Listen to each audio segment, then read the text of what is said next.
اگر تم جاؤ گے حسینی سیدوں کا سلسلہ کس سے چلے گا؟ قیامت تک حسین کی نسل تم سے باقی رہے گی. نانا کی، بابا کی جو امانتیں میرے سینے میں ہیں وہ تمہیں لینا ہے، تم نہیں جا سکتے. ابھی یہی باتیں دونوں باپ بیٹوں میں ہو رہی تھی. اتنے میں حضرت سیدہ زینب حضرت رباب کے ساتھ خیمے میں داخل ہوتی. کہتی حسین 6 مہینے کا لال ننھا سا بچہ، معصوم بچہ، پیاس کبھی مٹھی کھولتا ہے کبھی بند کرتا ہے، کبھی پیر پھیلاتا ہے کبھی سمیٹتا ہے. اس کی ماں کا سینہ خشک ہو گیا بھوک اور پیاس کی وجہ سے. دودھ نہیں ہے، پیاس سے بچہ تڑپ رہا ہے. بھیا جاؤ نا ان سے کہنا کہ بچہ تو لڑ نہیں سکتا، بچہ مقابلہ نہیں کر سکتا، ہمیں پانی نہ دو، چند قطرے اس کو تو پلا دو. گویا کہ میرے امام نے کہا کہ نہیں، مانگنا ہمارے خاندان کی ریت نہیں ہے. سیدہ نے کہا، سیدہ زینب نے، امی کا واسطہ چلے جاؤ بھیا، بچے کی جان بچ جائے گی.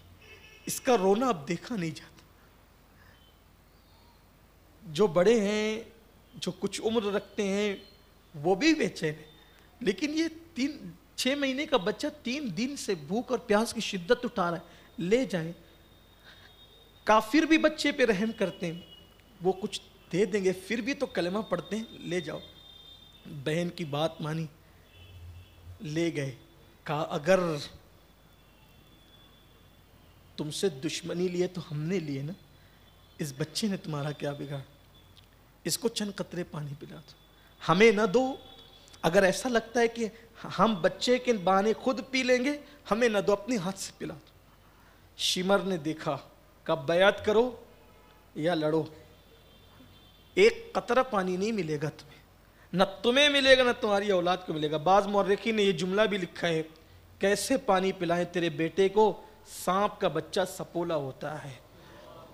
ان ظالموں نے یہ تانا دیا. اور اس کے بعد امام نے کہا پانی پلا دو، شاید اس کا صلہ قیامت میں نانا سے دلوا سکوں، پانی پلا دو. شمر نے اشارہ کیا، آنکھ کا. حرملہ بن کاہل اس پلید نے تیر نکالا اور تیر نکال کر کہا حسین اپنے بچے کے رونے کا بڑا خیال ہے تجھے، لے آج کے بعد تیرا بچہ کبھی نہیں روئے گا. اور یہ کہہ کر کے اس نے تیر چلایا اور تیر امام علی اصغر کے حلق کو چیرتے ہوئے، معصوم 6 مہینے کے بچے کے حلق کو چیرتے ہوئے امام حسین کے بازو کو چیرتے ہوئے باہر نکلا. نور کا ننھا سا پتلا، 6 مہینے کا معصوم، باپ کی گود میں ہلکی سی جھرجھری لی،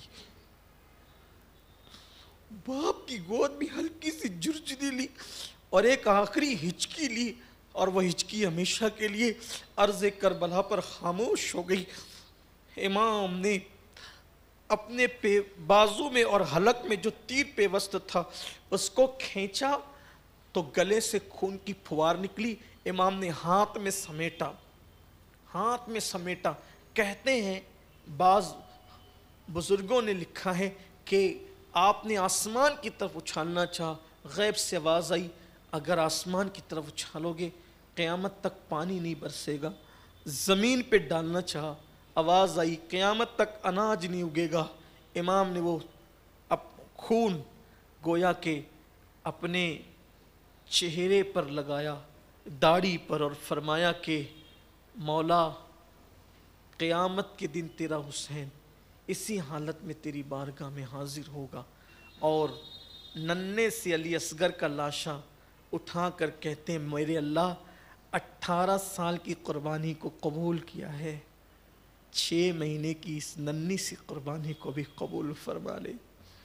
جب سینے سے لگا کر لاشے کو لے چلے، سینے سے لگا کر، بیویاں کہہ رہی تھی اصغر کے رونے کی آواز نہیں آتی.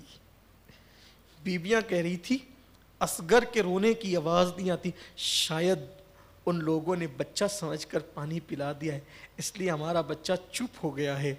جیسے ہی امام خیمے میں پہنچے، بی بی ام رباب نے کہا ہم نے پہلے ہی کہا تھا نا کہ بچے کو تو کافر بھی ترس کرتے ہیں، پلا دیا نا انہوں نے پانی۔ امام نے کہا ہاں میرے بچے نے پانی تو پیا، لیکن شامیوں کے یزیدیوں کے ہاتھوں سے نہیں بلکہ اپنے نانا کے ہاتھوں سے۔ جام کوثر جتنا سننا تھا کہ بیبیوں نے جیسے ہی ہاتھ میں امام علی اصغر کو لیا، کوہرام بپا ہو گیا، سینے سے لگا کر رو پڑی۔ علی اصغر کا جھولا خاموش ہو گیا، خیمے میں ہنگامہ بپا ہو گیا۔ ابھی امام لا کر کے علی اصغر کو بیبیوں کے حوالے ہی کیا تھا۔ ایک تاریخی روایت ہے،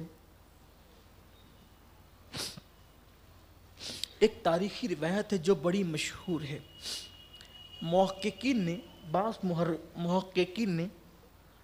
بعض مورخین نے، سیرت نگاروں نے اس کی مخالفت کی ہے، اس کے خلاف اپنی تحقیق بیان کی ہے، لیکن ہمارے یہاں اورنگ آباد میں ایک خانقاہ ہے، حضرت نظام الدین اورنگ آبادی کلیمی رحمۃ اللہ علیہ کی، ان کے خلیفہ ہیں حضرت فخر پاک، جن کا مزار بابا قطب الدین بختیار کاکی کے احاطے میں ہے۔ ان کی نسل میں جو مشائخ ہیں انہوں نے کثرت سے اپنے خطبات میں اس کو بیان کیا ہے جو میں بیان کرنے والا ہوں۔ ابھی جو بیان کرنے جا رہا ہوں یہ روایت، میں پہلے کہہ رہا ہوں کہ بعض محققین نے اس کا انکار کیا ہے، لیکن حضرت فخر پاک کی خاندان کے مشائخ جو بڑے علم والے تھے انہوں نے اپنے خطبات میں اس کو بیان کیا ہے۔ تو میں صرف ناقل کی حیثیت سے، پتہ نہیں کس کی تحقیق صحیح ہے، میں تحقیق میں نہ الجھنا چاہتا ہوں نہ الجھانا چاہتا ہوں، لیکن صرف ناقل کی حیثیت سے حضرت فخر پاک کے ان نبیرہ اور شہزادوں کے حوالے سے یہ بات بیان کرنا چاہتا ہوں کہ ناقل کی حیثیت سے آپ خود ہی فیصلہ کریں، اگر آپ کو صحیح لگے تو قبول کر لیں، نہیں صحیح لگے تو چھوڑ دیں۔ اس لیے کہ کربلا کی بہت سی روایتوں میں محققین میں اختلاف ہیں، کیا بیان کریں کیا چھوڑیں، تو اس وجہ سے میں جہاں جہاں اختلافی بات آ رہی ہے وضاحت کر رہا ہوں کہ جس کو سمجھ میں آئے قبول کرو، جس کو سمجھ میں آئے چھوڑ دو، لیکن جو بات ہو رہی ہے وہ کسی نہ کسی کے حوالے سے ہو رہی ہے۔ امام علی اصغر کا لاشا بیبیوں کے حوالے کیا، حوالے کرنے کے بعد اب امام خود کربلا کے میدان میں جانا چاہتے ہیں۔ ایسے میں دیکھا کہ دور سے گرد اٹھتی ہوئی نظر آئی، ایسا لگا کہ کوئی آ رہا ہے، اور تھوڑی دیر میں کوئی آنے والا آیا، تو امام نے کہا کہ کون ہو؟ کہا کہ امام میں مدینہ منورہ گیا تھا روضہ رسول کی حاضری کے لیے، اور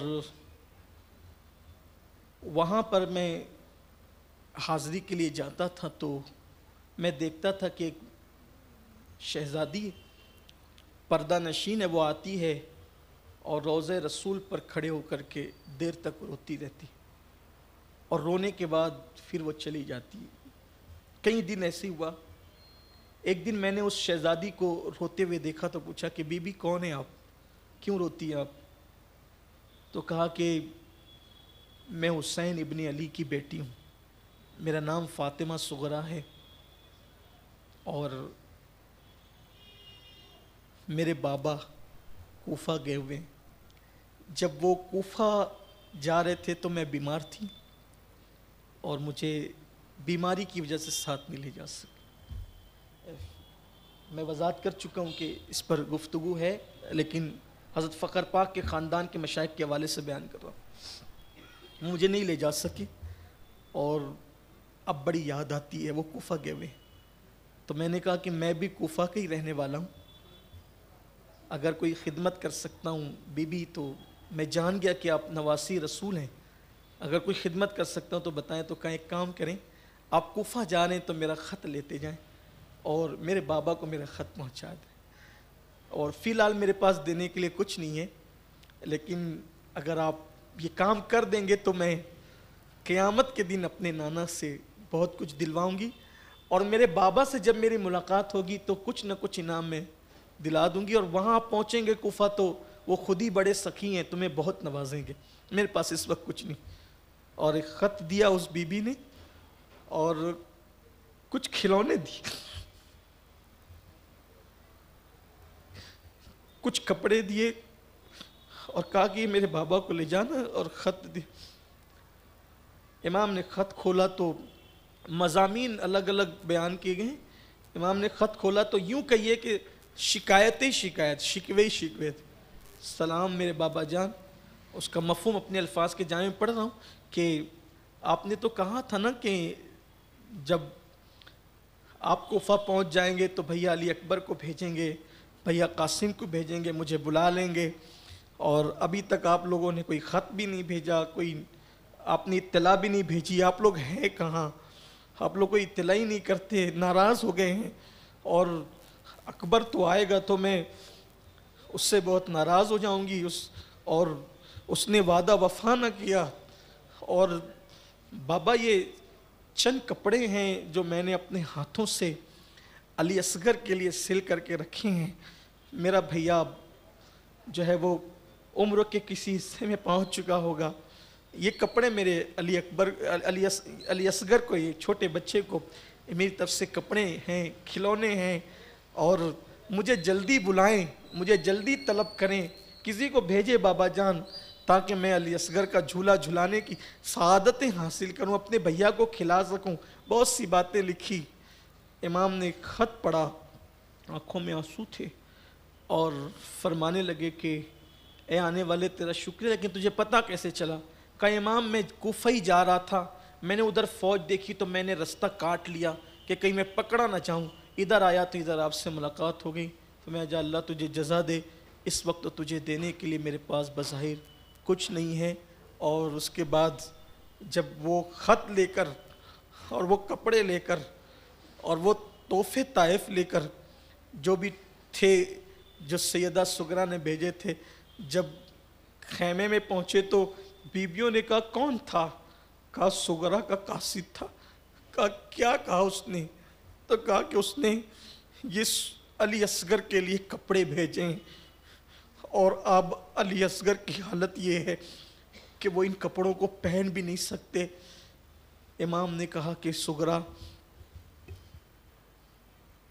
شاید تیری یہ مراد پوری نہ ہو سکی، اور پھر گھر والوں وہ خط کو دیکھ دیکھ کر بہت روئے، زخم پہ زخم ہرے ہو گئے۔ ابھی یہی کیفیت تھی کہ امام عرش مقام نے اپنی جانشینی کا امامہ امام زین العابدین کے سر باندھا، اور باندھنے کے بعد سینے سے لگایا، اور سینے سے لگا کر جو امانتیں سینے میں تھی سب منتقل کیا۔ فرشتوں کی گویا کہ چیخیں نکل گئی ہوگی۔ اب باری آتی ہے اس کی جو جان کربلا ہے، شان کربلا ہے، آبرو کربلا ہے، نبی کے گھرانے کی آبرو ہے، اہل بیت اطہار کے گلستہ کا 5واں پھول ہے، پنجتن کی انجمن کا 5واں چراغ ہے۔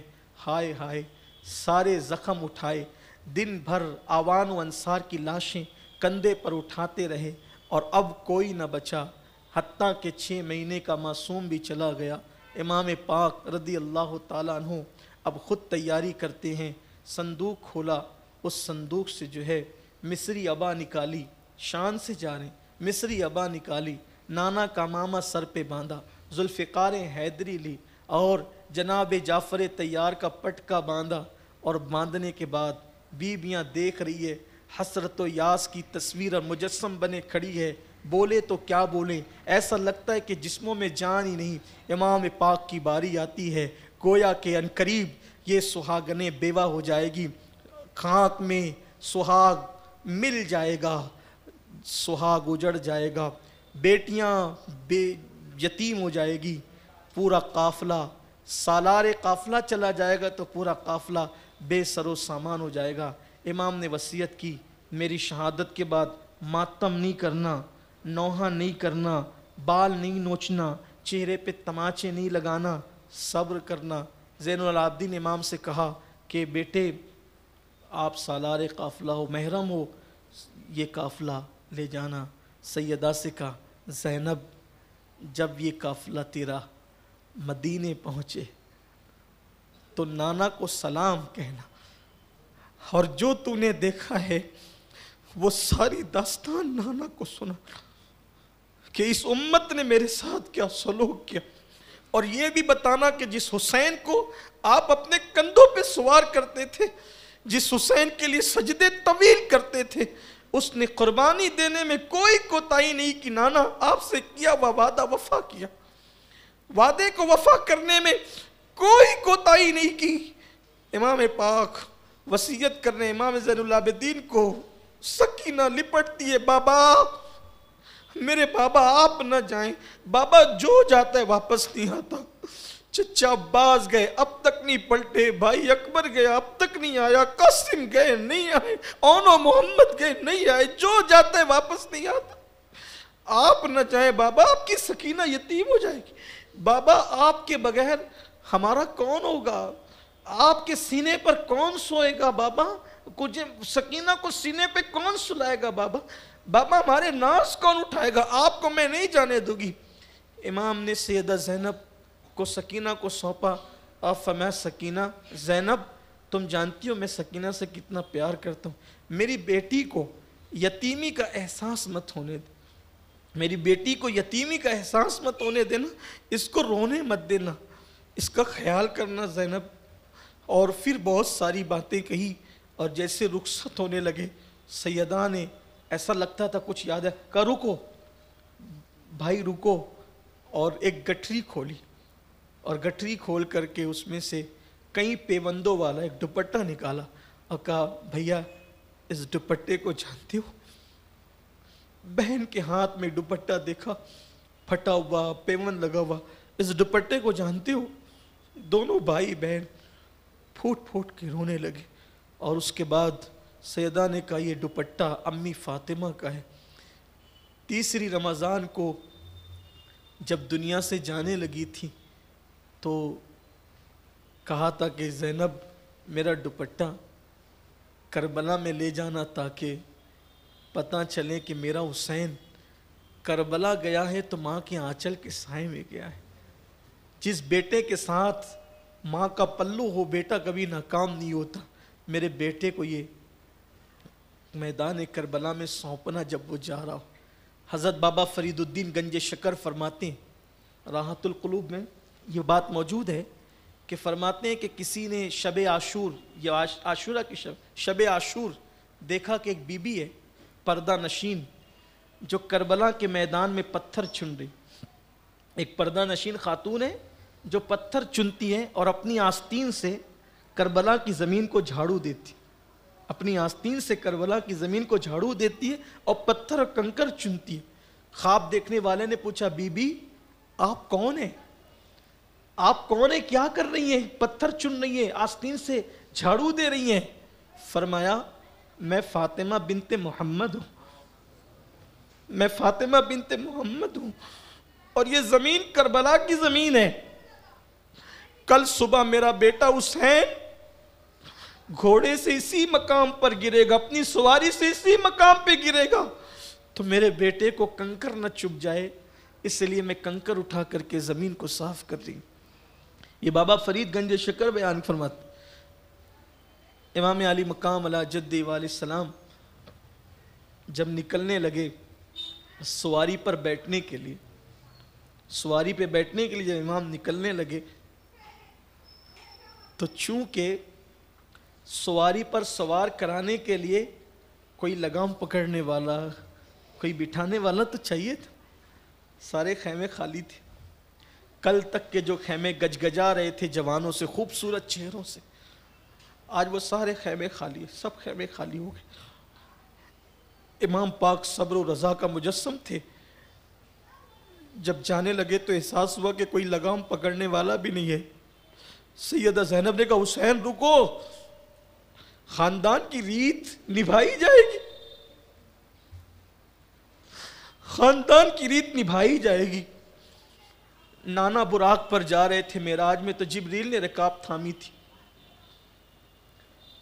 نانا سوار ہوتے تھے تو علی رکاب تھامتے، علی سوار ہوتے تو حسن حسین رکاب پکڑتے تھے، اور حسن سوار ہوتے تھے تو حسین، حسین سوار ہوتے تھے تو حسن، اور حسین سوار ہوتے تھے تو عباس۔ آج کوئی نہیں ہے لیکن تیری زینب ہے جو خاندان کی روایت کو ضائع نہیں ہونے دے گی، نبھائے گی۔ حسین کوئی مرد نہیں ہے، آج کے دن کے لیے زینب اس لیے زندہ ہے تاکہ وہ کمی کو پوری کر سکیں۔ سیدہ زینب نے کیا بہن تھی، کیا محبت تھی بہن بھائی کی، اور پھر رکاب پکڑی، امام سوار ہوئے، بیویاں حسرت و یاس کا پیکر بنے ہوئے۔ حضرت استاد زمن کہتے ہیں فاطمہ کے لاڈلے کا آخری دیدار ہے، فاطمہ کے لاڈلے کا آخری دیدار ہے، حشر کا ہنگامہ برپا ہے میان اہل بیت، حشر کا ہنگامہ برپا ہے میان اہل سالار قافلہ۔ اب قافلے کو جنگل و بیابان میں اکیلے چھوڑ کے جا رہا ہے، بیویوں کا سہاگ اجڑ رہا ہے، بھائی کا لاشان قریب دیکھنے کو ملے گا، بچیاں یتیم ہوگی، ننھے ننھے بچوں کے سر سے سایہ اٹھ جائے گا پدری کا۔ امام علی مقام جس کا دل 70 سے زیادہ لاشیں اٹھاتے اٹھاتے چھلنی تھا اور سارے غم پیتے جا رہے تھے، اب میدان میں آئے، اور میدان میں آنے کے بعد اللہ اکبر، فرشتوں کی چیخیں نکلی ہوگی، پورا میدان بے چین و بے قرار ہو گیا ہوگا۔ اشقیاء نے امام کو دیکھا اور دیکھنے کے بعد امام نے خطبہ دیا۔ اب وہ خطبہ پڑھنے کا بھی وقت نہیں رہا، اس لیے کہ جو ہے وہ ابھی تھوڑی دیر کے بعد ہی ہمارے قائد، ہمارے امیر حضور قبلہ امیر سنی دعوت اسلامی اسی کے فوراً بعد SDI چینل پر خطاب بہت خوبصورت عنوان پہ فرمائیں گے، تو میں اپنی گفتگو کو وقت پہ ختم کرنا چاہتا ہوں۔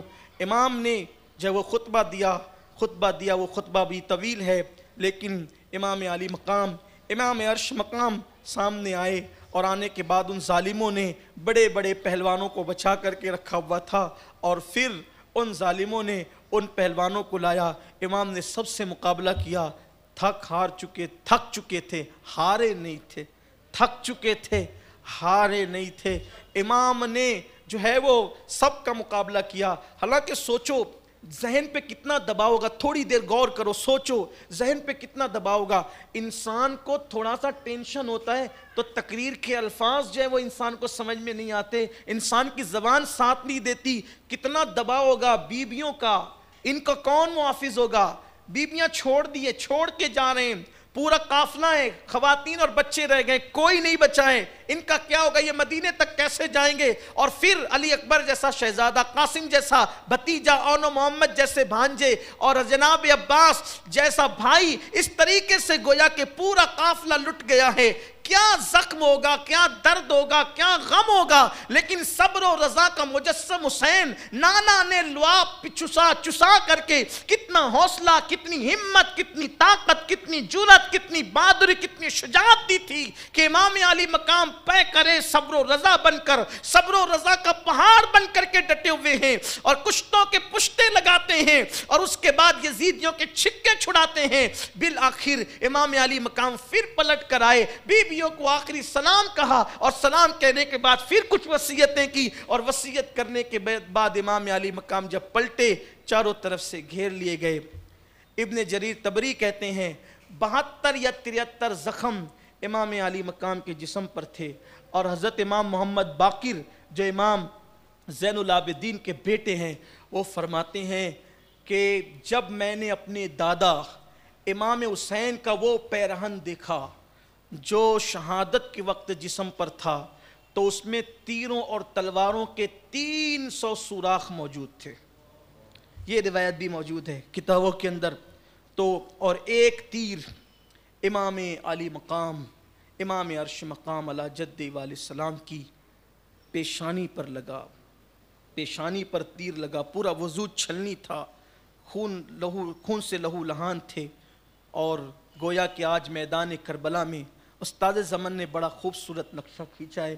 کہتے ہیں فرشتوں کا تانتا ایسے بن گیا تھا کہ افق کربلا بھر گئی تھی۔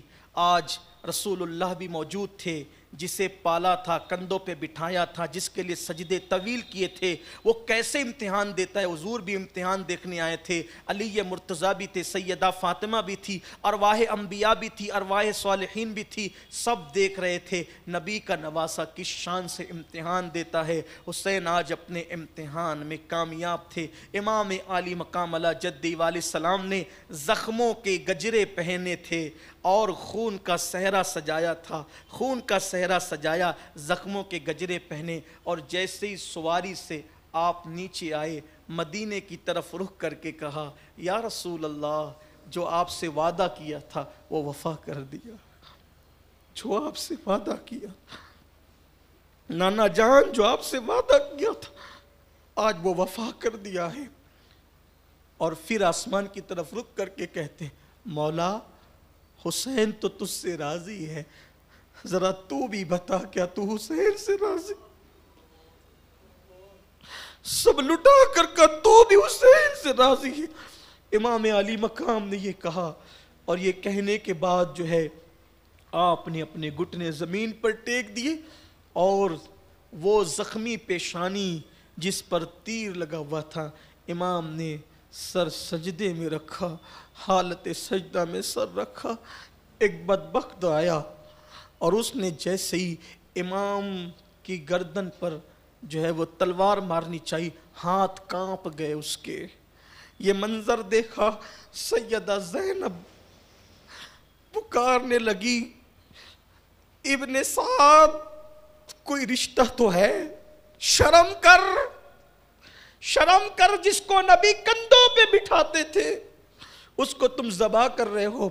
بی بی پاک نے یہ فرمایا، ابن سعد نے منہ پھیر لیا کیونکہ رہ کی حکومت تھی، سیدہ پاک جا نہیں سکتی تھی۔